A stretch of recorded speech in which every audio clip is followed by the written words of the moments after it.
Good morning. Myself doctor Manoj Babariya. આજે એક જબરદસ્ત રિઝલ્ટ મળેલું છે કિશોરભાઈ બગસરા, જેમણે ઘણો સમયથી આ પ્રોબ્લેમ સહન કરતા હતા. આપણે કિશોરભાઈની મોઢે જ વાત સાંભળીએ, ખરેખર શું પ્રોબ્લેમ હતો, કેટલો સમયથી આ હતો અને બીમારીનું સ્ટેપ અપ એન્ડ ડાઉન થતું હતું. અત્યારે કેવી સ્થિતિ છે એ કિશોરભાઈની મોઢે આપણે સાંભળીએ. કિશોરભાઈ મજામાં? મજામાં. હવે તમારે શું પ્રોબ્લેમ હતો?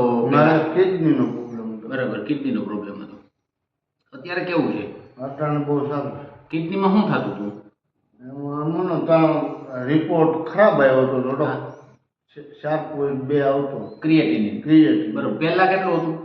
પેલા 2.2 જ હતું. બરાબર. આ છેલ્લા કેટલા સમયમાં વધ્યું?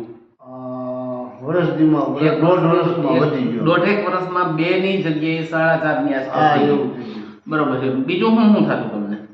માથાનો ને બધો પ્રોબ્લેમ હતો, એ દૂર થઈ ગયો. બરાબર. માથું દુખાતું. રાજકોટના ઘણા ડોક્ટરોની સારવાર લીધી. અરે રાજકોટ, મુંબઈ સારવાર જઈએ. મુંબઈ 4 વખત જઈએ, તોય ક્યાંય રિઝલ્ટ મળ્યું નહીં. હવે વાયનો પ્રોબ્લેમ, રાતે બેઠા થઈ જતા, આ પ્રોબ્લેમ ઘણા બધા. એ બધું બંધ થઈ ગયું. અત્યારે તમને આપણી ટ્રીટમેન્ટ ચાલુ કરીને કેટલો સમય થયો? આપણી ટ્રીટમેન્ટ ચાલુ કરી એનું કે 22 દિવસ. બરાબર ને?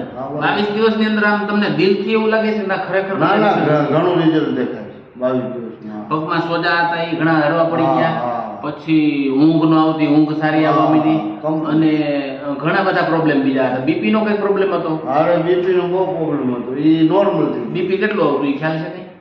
બીપી 160 ઉપર હતું. 160 ઉપર હતું.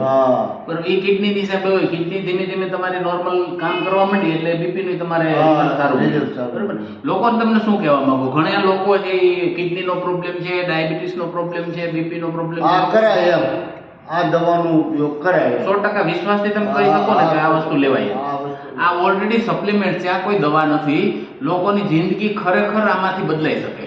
ઓકે.